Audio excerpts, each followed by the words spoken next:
once ruled in the distance.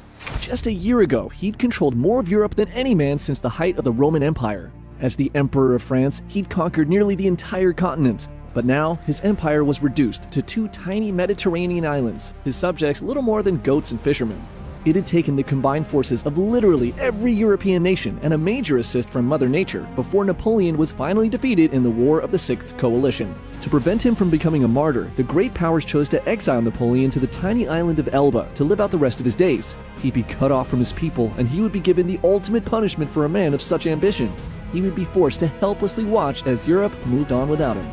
Upon arriving on Elba, Napoleon had initially resigned himself to his fate and simply planned to improve the island and make it his new home. But soon, he begins to receive letters from supporters that make it sound like Europe's having a lot more trouble moving on than they expected. The great powers of the coalition who defeated him have gathered at the Congress of Vienna and are trying to put Europe back together. But without their common enemy, they've begun to turn on each other and squabble over who gets what after beating Napoleon. Meanwhile, back in France, the coalition had placed a new king, Louis XVIII, on the throne. But he quickly becomes unpopular by reminding everyone why they got rid of their king in the first place. He's out of touch, and the soldiers who are now not being paid begin to look back fondly on the days when Napoleon ruled. Letters pour into Elba, telling Napoleon that if he were to return, the people of France would welcome him with open arms. So, as he watches the sun set, Napoleon quietly decides to once again change the course of history.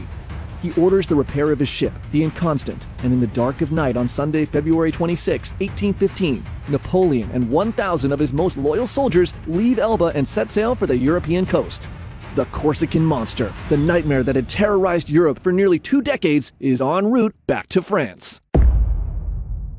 On March 7th, Metternich, the acting head of the Congress of Vienna, is awakened in the middle of the night with an urgent message from Elba.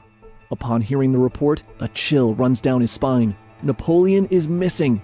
Within the hour, he gathers the leaders of Europe together and shares the news, and the Congress of Vienna immediately falls into chaos. Everyone begins to panic and point fingers at each other. The English are blamed for letting him escape, the French for not providing Napoleon's promised allowance, the Russians are considered as potential turncoats. But in the end, it does not matter. The greatest threat to Europe has returned, and all they can do is prepare for war. On March 1st, Napoleon sets foot onto French soil for the first time in 300 days and begins his march to Paris.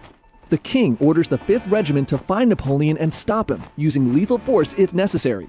They meet just outside of the town of Grenoble, and the 5th stands in formation on the road blocking the emperor's path.